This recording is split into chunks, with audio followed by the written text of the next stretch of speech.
수요예배 오신 여러분들을 주님의 이름으로 환영하고 사랑합니다. 우리가 흔히 하는 말 중에 예수 믿는 사람은 좀 다르게 살아야 된다 하는 그런 이야기들을 합니다. 어떻게 다르게 살아야 될까요? 우리가 예수님을 믿는다는 것은 단순히 예수님을 구주로 믿고 영접하고 천당 가는 티켓을 타는 것, 그것만을 의미하지는 않습니다. 진짜 예수를 잘 믿는다면 믿는 자답게 살아야 그게 진짜 잘 믿는 것입니다. 믿는 자답게 살아간다는 것은 살아가는 방식이 세상 사람들과 달라야 된다는 것이죠. 그래서 예수님도 제자들에게 거듭거듭 하신 말씀 중에 하나가 뭐냐면 너희는 그렇지 않을지니 라는 말씀입니다. 세상 사람들은 다 높아지려고 하고 상석을 좋아하고 대접받으려고 하고 인사받으려고 하지만 너희는 그렇지 않아야 된다. 너희는 그런 세상의 원리대로 세상의 방식대로 살아서는 안 된다 하는 말씀들을 하시는 겁니다. 오늘 본문에 보면 아브라함에 대한 이야기가 계속되고 있는데 이 아브라함의 모습을 보면 믿는 사람이 어떻게 처신해야 되는가 하는 것을 우리에게 잘 교훈해 주고 있는 내용들이 있습니다. 우리는 지난 시간에 아브라함과 조카 롯이 갈등을 겪게 되는 장면을 살펴보았습니다. 기억나시죠?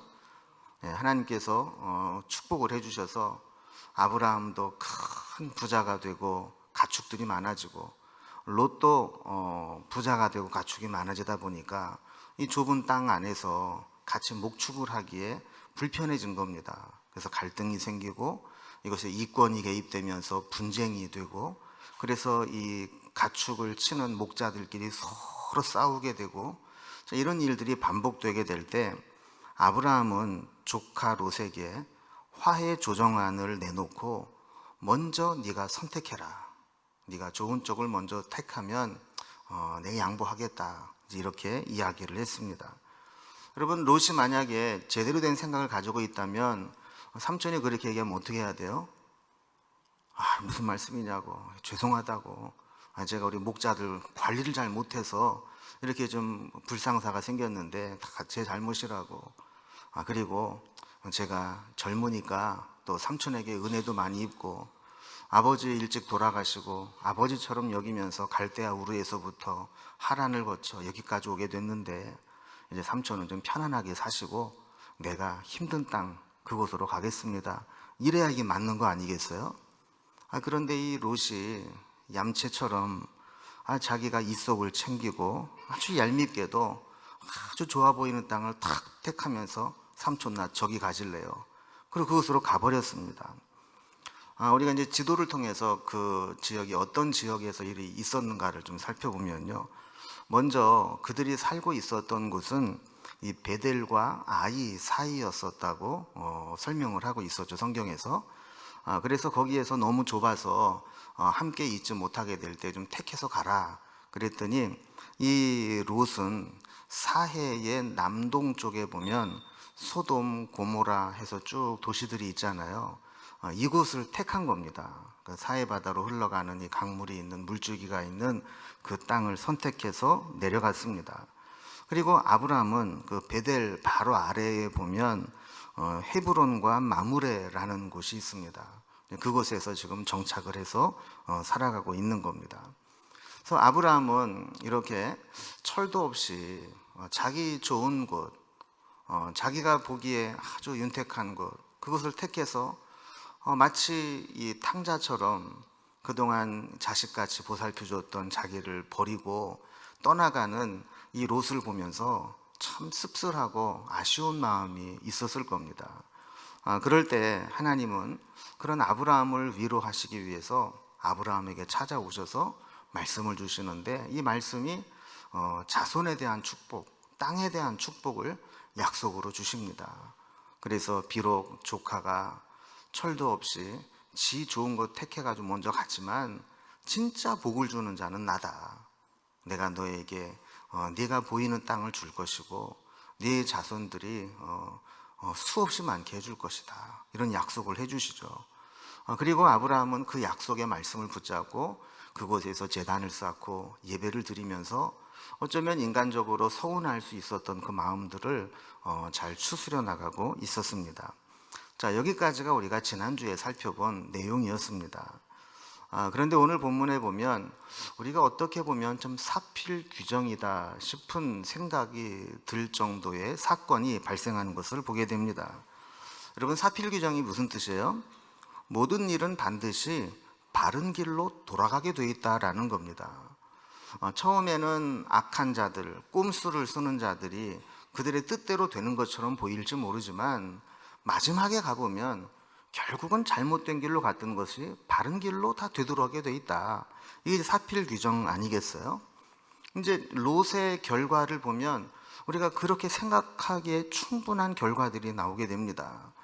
자기는 좋은 땅을 택해서 자기 이속을 챙기고 아브라함을 떠나갔지만 막상 가보니까 거기에서 롯을 기다리고 있는 것은 더 풍요로움과 축복이 아니었습니다. 오히려 그 땅에 엄청난 전쟁이 벌어지게 되었고 전쟁에 패하게 되면서 모든 가지고 간 것들을 다 빼앗겨 버리고 심지어는 그의 가족들까지 전부 노예로 끌려가게 되는 이런 비참한 결과를 맞이하게 된 겁니다. 여러분, 만약에 우리가 이 롯이 그렇게 됐다라는 이야기를 들으면 우리 마음속에 어떤 생각이 들까요? 그래, 사필 규정이지. 또 우리끼리 이제 쓰는 전문용어로 하면 그거 참 쌤통이다. 참 잘됐다. 내 그놈 고를 줄 알았다. 그렇게 약삭 빠르게 계산하고 그러더니만 결국은 그렇게 되는구나. 아마 이런 생각들을 우리가 했을 거예요. 그렇지 않아도 좀 괘씸한 마음이 들던 차에 그렇게 가가지고 고생을 하게 되고 힘든 일을 당하게 되었을 때 그러면 그렇지, 이런 생각이 들었을지 몰라요. 그런데 아브라함을 보면 그렇게 받아들이지를 않았어요. 끝까지 사랑으로 그를 품습니다. 그 이야기를 듣자마자 자기 집에서 기른 사병 318명을 이끌고 그 원수를 갚고 조카 롯을 구하겠다고 전쟁을 일으키고 뛰어들어갑니다.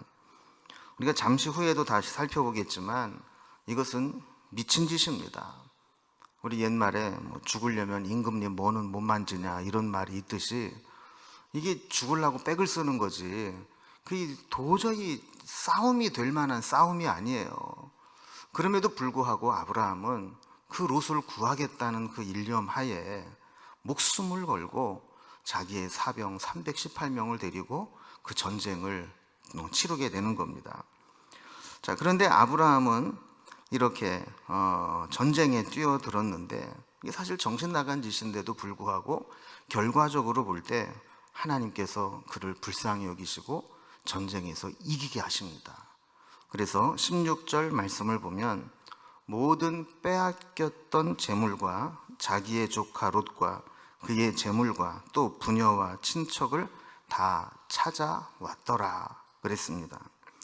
자, 하나님께서 이 아브라함의 마음을 귀하게 여기시고 은혜를 베푸신 것이죠. 우리가 다시 이 롯의 입장에서 좀 보겠습니다. 이 롯은 풍요를 찾아서 축복을 찾아서 기껏 찾아갔는데 그곳에서 전쟁을 만나게 됩니다.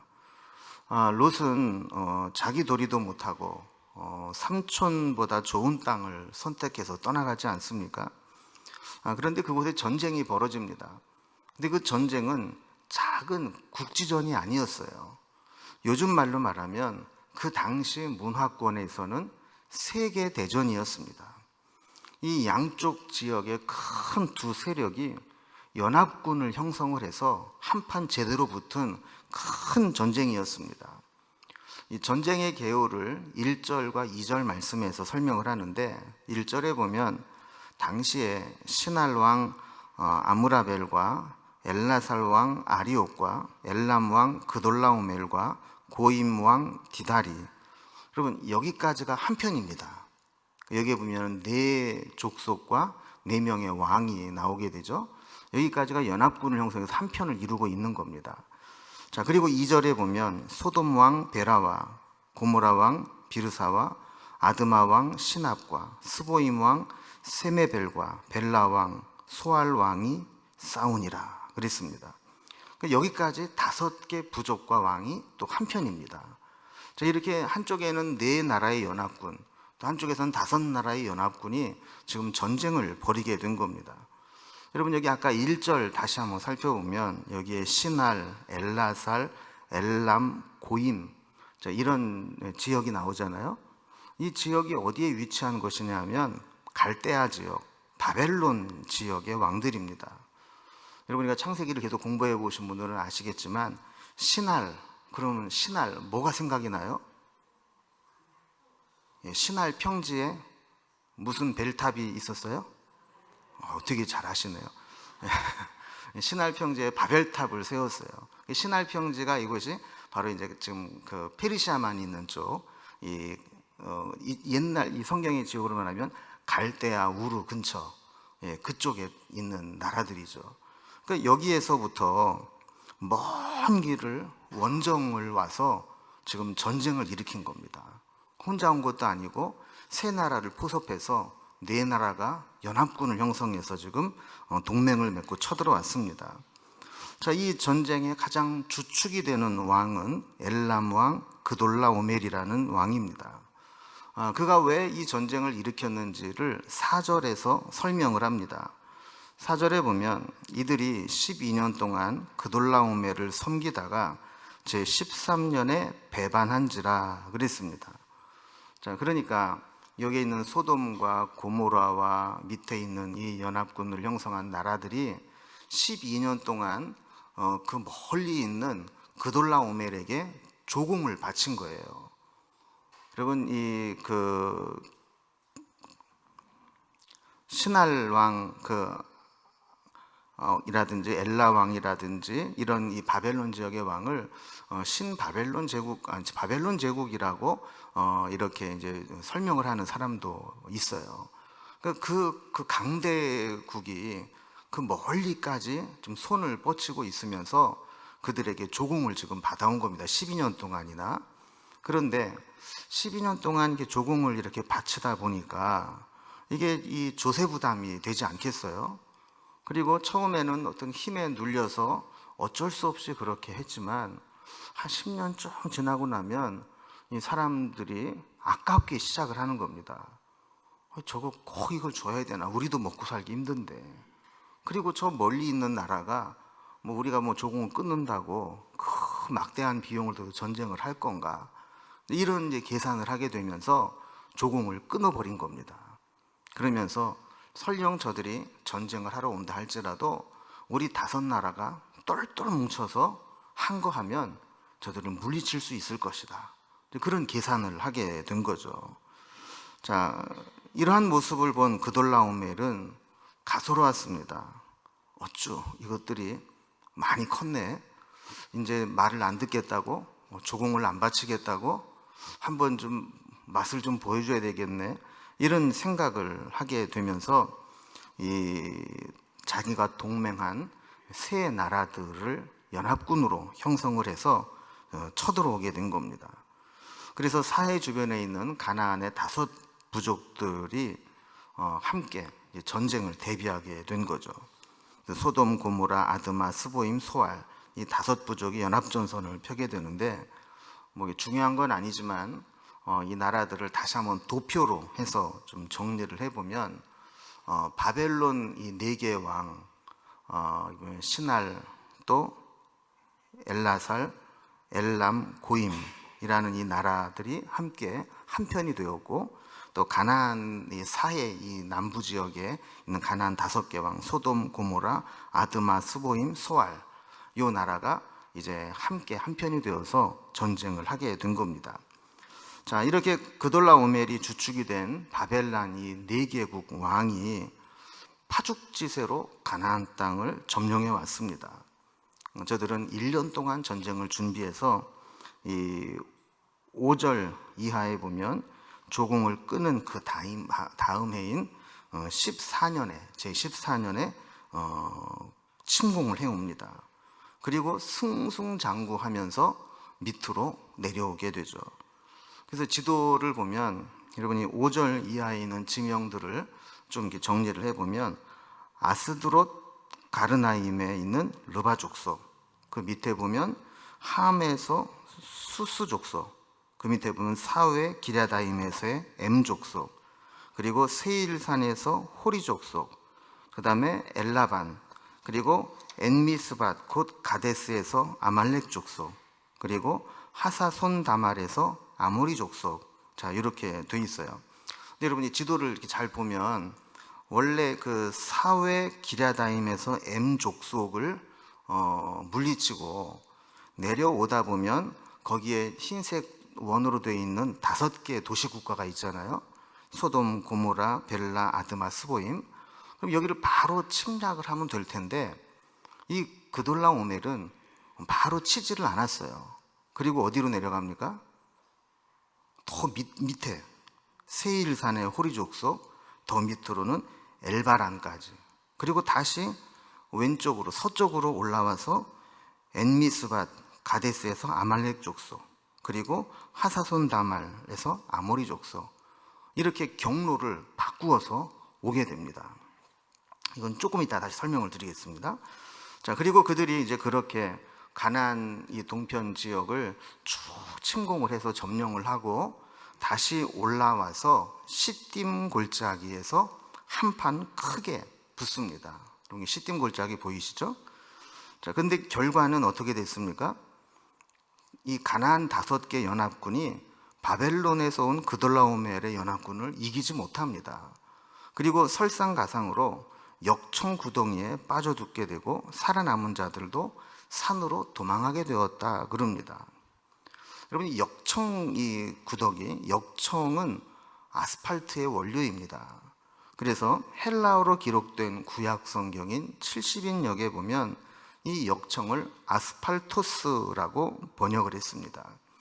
그러니까 이제 역청, 찐득찐득한, 그래서 우리가 방주를 지을 때도 역청을 발랐잖아요. 그래서 이 기름에서 이제 추출한 찐득찐득한 늪과 같은 곳이죠. 역청 구덩이라고 하는 것은. 자, 이 구덩이를 준비해 놓고 만약에 그 그돌라오멜의 바벨론 연합군이 쳐들어오게 되면 그곳으로 유인을 해서 거기에 빠뜨리고 공격을 하겠다라는 전략을 세워 놓은 거예요. 그런데 성경에 자세한 기록은 없지만 이 그돌라오멜이 그런 전략을 알았는지 몰랐는지는 모르는데 그 길로 가지를 않습니다. 아까도 살펴본 것처럼 경로를 어떻게 바꿨다고요? 밑으로 쭉 내려왔다가 서쪽으로 돌았다가 동쪽으로 다시 올라와서 시딤 골짜기에서 치게 돼요. 자, 이렇게 되니까 지금 이 가나안의 5 족속들은 이 역청 구덩이를 사이에 두고 이 사람들이 쫓아오게 되면 여기다 가둬놓고 전쟁을 하겠다 그랬는데 이 그돌라오멜이 이렇게 안 오고 뺑 돌아서 뒤를 친 겁니다.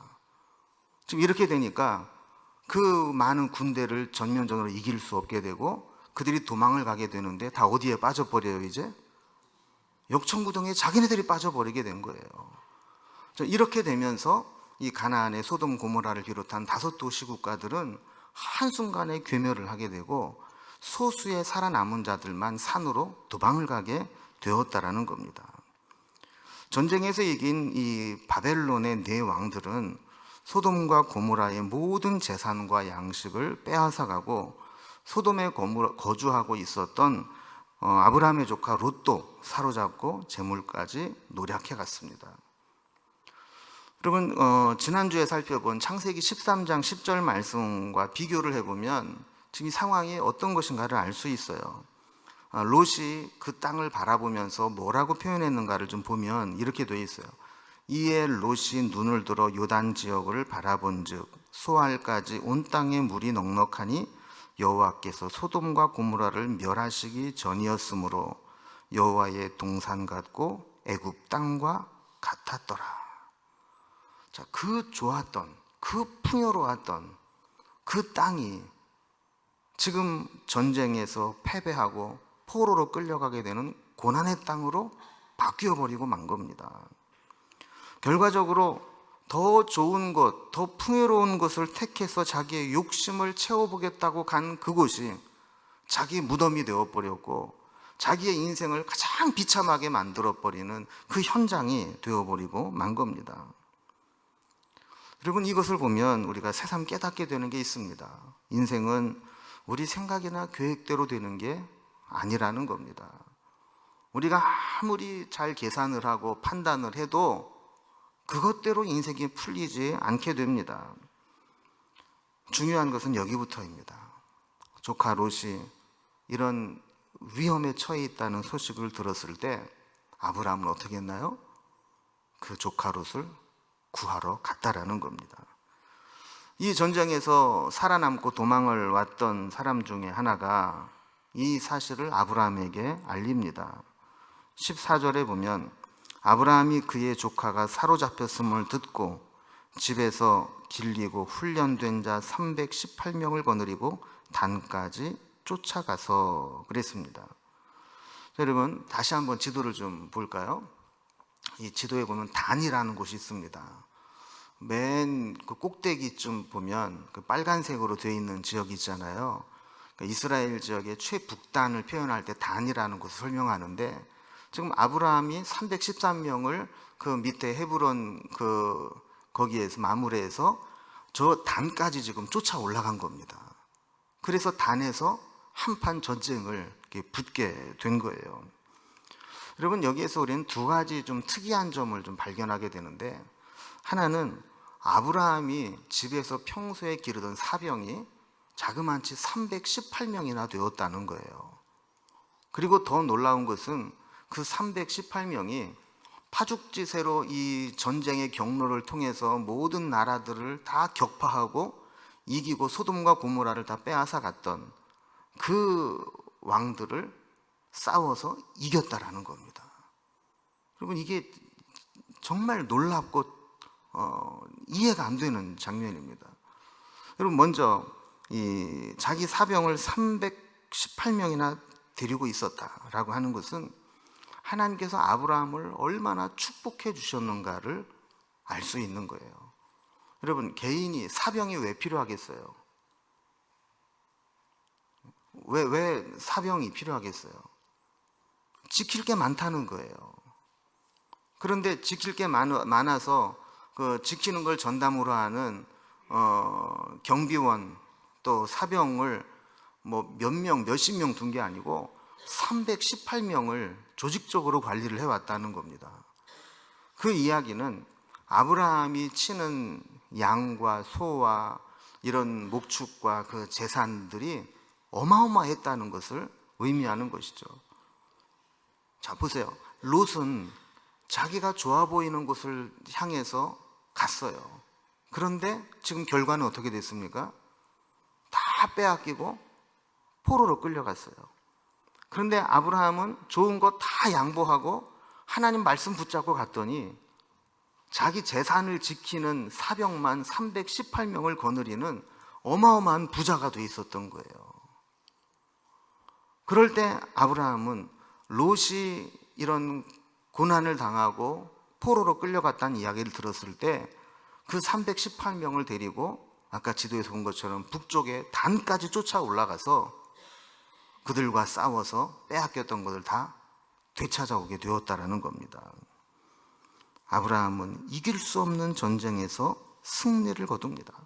지금까지 기라성 같은 족속들이 판판이 다 깨졌었던 그런 강대한 나라의 연합군을 318명이 무너뜨리고 돌아오게 됩니다. 오늘 이 본문에서 우리는 몇 가지 교훈을 좀 살펴볼 수 있습니다. 첫 번째로는 겉으로 보이는 게 다가 아니다라는 것을 깨달아야 합니다. 우리는 겉으로 보이는 것에 속기 쉬운 존재입니다. 얼마나 미약하냐 하면, 얼마나 무지하고 우매하냐 하면, 겉으로 보이는 것만 번지르르 하면 그게 좋은 줄로 알아요. 우리는 겉으로 드러난 표면만 보는 것이 아니라 그 속에 있는 이면, 표층 구조가 아니라 심층 구조를 볼 수 있는 안목이 있어야 합니다. 여러분 보세요. 성공한 사람들을 보면 절대로 겉에 있는 것만 보지 않습니다. 보이지 않는 이면을 볼 줄 압니다. 여러분, 거기에 믿음의 사람은 한 가지 더 필요한 게 있습니다. 하나님의 뜻을 볼 줄 아는 영적인 안목이 있어야 합니다. 그래서 믿음이 없는 사람은 조건을 보고 따라가지만, 믿음의 사람은 하나님의 말씀을 보고 따라가고 하나님의 약속을 붙잡고 따라가고, 지금 겉으로 보이지는 않지만 하나님께서 행하실 일들을 바라보면서 비전을 보고 나아가는 겁니다. 믿음은 바라는 것들의 실상이요, 보지 못하는 것들의 증거니. 이 세상 사람들은 지금 눈에 보이는 거, 손에 잡힌 거, 이게 전부인 줄 알고 살아가지만, 믿음의 사람은 보이지 않지만, 지금 눈에 드러나 있지 않지만, 현상으로 나타나 있지 않지만, 말씀으로 약속하셨고 하나님이 하실 것이라는 확신이 있을 때 그것을 붙잡고 살아가는 거라는 거예요. 롯은 조건을 보고 따라갔어요. 그러나 아브라함은 약속의 말씀을 붙잡고 살아갔어요. 이게 가장 큰 차이입니다. 만약에 우리가 이런 영적인 안목이 없고 이면을 바라볼 수 있는 그런 안목이 없다면 눈에 보이는 것만 쫓아가다가 낭패를 당할 수 있다는 것을 보게 됩니다. 그래서 이 사건을 통해서 하나님은 롯의 선택이 얼마나 잘못된 선택이었는가, 눈에 보이는 것만 붙잡고 따라가는 것이 얼마나 위험한 것인가를 보여주는 겁니다. 우리가 롯에 대한 이야기할 때도 다시 한번 말씀을 드렸지만, 여러분, 아무리 풍요롭고 화려한 것도 내 믿음이 감당하지 못한다면 그것은 축복이 아니라 나를 넘어뜨리게 만드는 올무가 되는 겁니다. 두 번째로 오늘 주시는 교훈은, 우리 주변에도 수많은 보이지 않는 전쟁들이 일어나고 있다는 겁니다. 국가 간의 전쟁만 전쟁이 아닙니다. 사람 사이에는 보이지 않는 전쟁이 있습니다. 직장에 나아가도 생존 경쟁에서 이겨야 하는 전쟁이고, 세상에 나아가면 보이지 않는 영적 전쟁이 일어나고 있습니다. 가장 치열하게 전쟁이 일어나는 것은 바로 우리의 마음입니다. 우리 안에는 지금도 수없이 많은 갈등과 다툼이 있습니다. 말씀을 붙잡고 믿음으로 살아갈 것이냐, 아니면 지금 눈앞에 보이는 현실과 세상을 쫓아갈 것이냐, 매 순간마다 갈등하고 치열하게 싸우며 살아가게 됩니다. 우리의 육체의 본성은 자꾸 보이는 세상을, 눈에 보이는 좋은 것을 보암직도 하고 먹음직도 하고 지혜롭게 할 만큼 탐스럽게도 한 그것을 쫓아가라고 계속 육신은 요구를 하고 있고, 우리 안에 있는 성령님은 그게 다가 아니다라고, 말씀을 붙잡아야 된다고, 하나님의 은혜를, 하나님의 약속을, 말씀을 붙잡아야 된다고 말씀하고 있습니다. 오늘 본문에 보면 전쟁의 특징을 우리에게 보여주는 것 중 하나가 뭐냐면, 전쟁은 총력전이라는 겁니다. 혼자 싸우는 전쟁도 있지만 함께 연합해서 동맹을 맺고 총력을 다해 싸운다는 거예요. 여러분, 동맹을 맺을 때 가장 중요한 것은 뭐냐 하면, 누구와 동맹을 맺고 누구와 함께 하느냐 하는 겁니다. 여러분, 우리가 영적 싸움을 한다고 할 때 우리에게 정말 중요한 것은 뭐냐 하면, 우리 주변에 어떤 사람이 있느냐 하는 거예요. 내가 영적 싸움을 할 때 나에게 영향력을 줄 수 있는 사람이 정말 믿음의 사람, 말씀의 사람, 하나님의 은혜의 사람인지, 아니면 세상 사람들, 세상의 원리대로, 세상의 방법대로 살아가는 사람인지, 여기에 따라서 우리의 전쟁의 승패가 갈릴 수 있다라는 겁니다. 문제가 생기고 영적 싸움이 일어날 때 내 주변에 믿음의 사람이 가까이 있고 함께 교제하며 동역하는 삶을 살아온 사람이 기도의 지원을 받을 수 있고 믿음과 격려의 말씀의 도움을 받게 된다면 영적 싸움에서 이길 가능성이 많습니다. 그러나 아무리 내 주변에 사람이 많아도 그 사람으로부터 받을 수 있는 것은 세상적인 사람들 뿐이고 세상적인 원리들 뿐이라면, 이러한 사람들은 나의 영적 전쟁에 아무런 도움이 못 됩니다. 여러분, 그래서 우리는 가능하면 사람을 만나는데도 욕심이 있어야 합니다. 여러분, 여러분의 자녀들이 여러분의 자녀보다 좀 뛰어난 사람과 자꾸 만나면 좋겠어요? 아니면 이상한 애들이랑 만나면 좋겠어요? 뛰어난 애들이랑 만나면 좋을 거 아니에요, 그죠? 하나님도 우리를 보실 때 그렇지 않겠어요? 가능하면 믿음 좋은 사람, 말씀의 사람, 하나님과 동행하는 사람, 이런 사람하고 가까이 지내고 어떤 문제가 생길 때마다 영적인 지원을 받고 이래야지. 덜 가까이 하는 사람들이 아주 세속적이고 세상적이고 이 세상의 원리에 찌들어 있고 이런 사람과 가까이 한다면 우리가 문제가 생길 때 어떻게 반응하겠느냐는 거예요. 세 번째로 오늘 본문을 통해 우리가 깨닫게 되는 것은 믿음으로 행동하는 아브라함이 있었다라는 겁니다. 믿음은 위기 상황에 더 분명하게 드러나게 됩니다. 평상시에는 다 믿음이 좋아 보입니다. 여러분, 주일날 같이 와서 예배드리고 끝나면 다 헤어지고 그러면 거기에서는 누가 믿음이 좋다, 누가 믿음이 약하다, 이게 드러나지 않아요.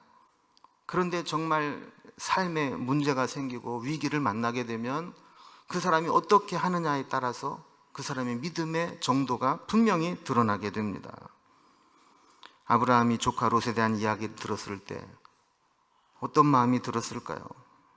롯이 그 바벨론의 네 왕들에게 패하고 모든 것을 다 빼앗기고 노예로 끌려갔다 그랬을 때 아브라함이 아니라 세상적인 사람이라면 그 이야기를 듣고 어떤 생각이 들었을까요? 어쩌면 고소하게 여겼을지도 모릅니다. 그놈 잘 됐다. 또 고소하게 생각하지는 않더라도 그럼 어떻게 하겠는가? 지가 선택한 길인데. 그러고 그냥 체념해 버릴 수도 있습니다. 여러분, 실제로 많은 사람들이 고난당하는 사람을 보면서 어떻게 반응합니까? 그 앞에서는 아이고 안 됐네, 참 안 됐네, 이러고 뒤에 와서는 씩 웃으면서 내가 그럴 줄 알았다니까 그놈, 이런 마음을 가질 때가 있잖아요. 근데 아브라함은 그렇게 하지 않았어요. 도와주지 못해도 불가항력이라고 이해해 줄 수 있는 상황이었어요.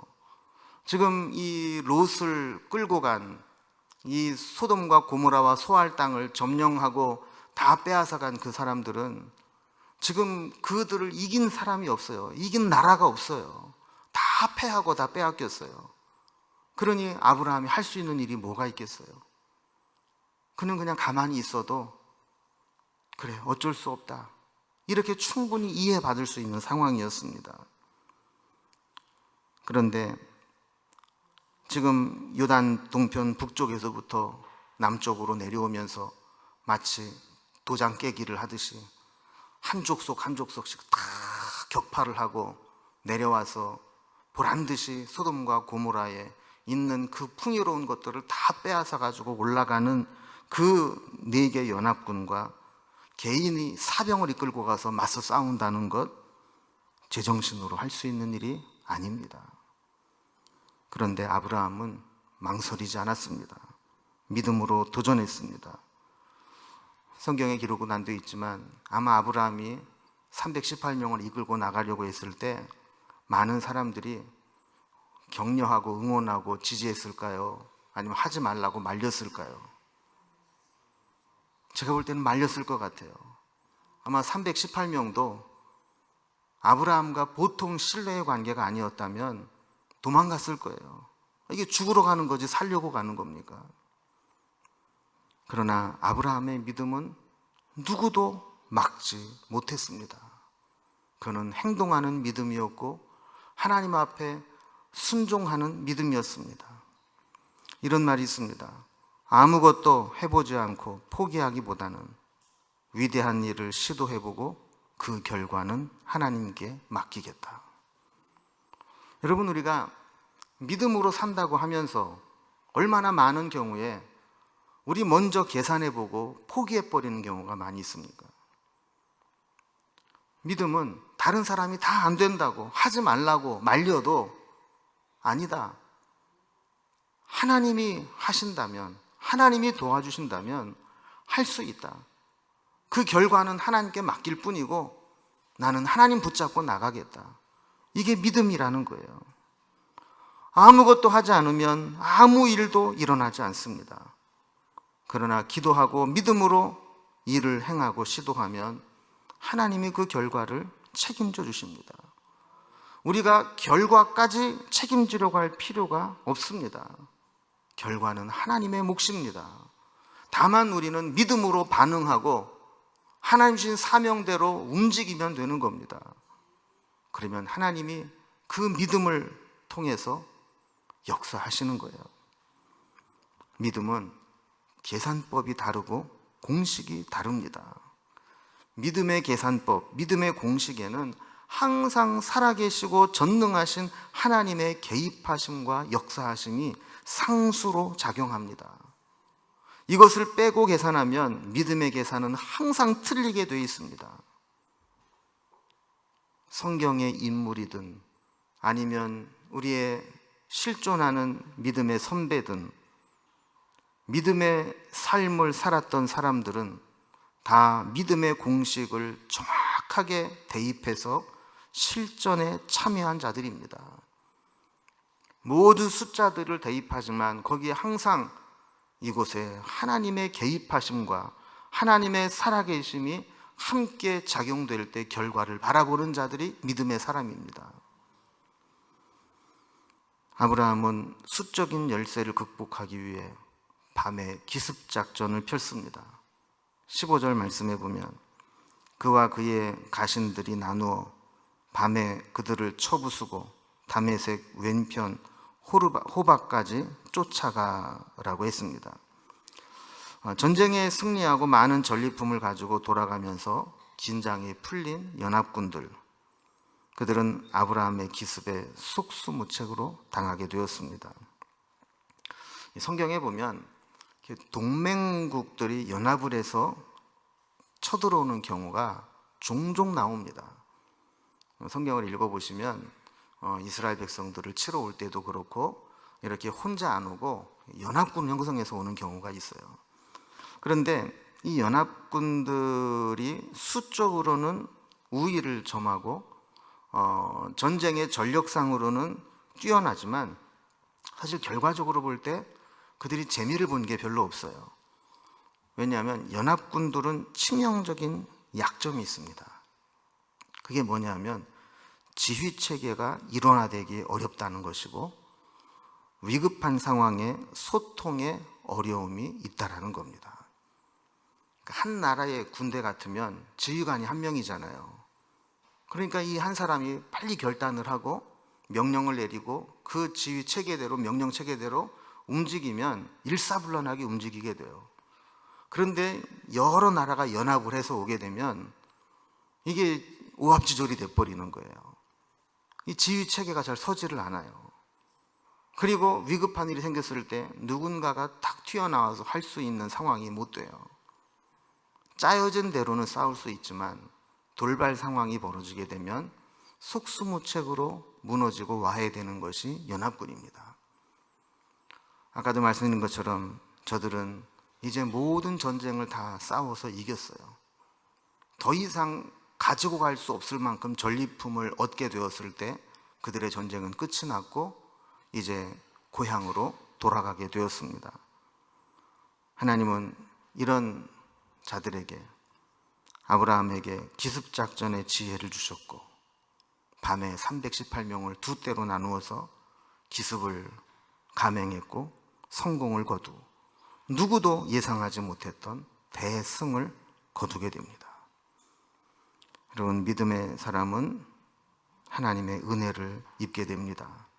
하나님이 이김을 주시고 은혜를 주시고 우리가 계산하지 못한 결과를 허락해 주십니다. 여러분, 믿음의 사람은 다르게 살아야 합니다.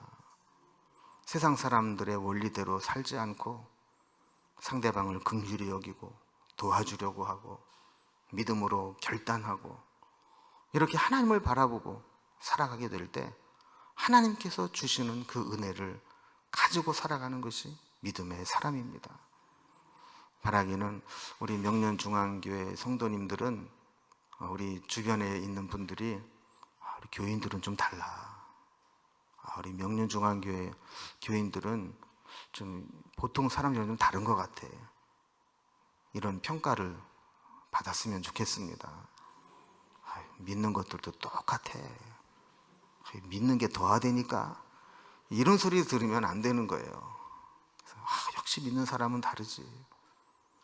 다른 데는 이상한 데도 많다는데 명륜중앙교회는 교인들이 좀 다른 것 같아. 이런 평가를 받을 수 있는 우리 믿음의 공동체가 되기를 주님의 이름으로 축원합니다. 기도하겠습니다.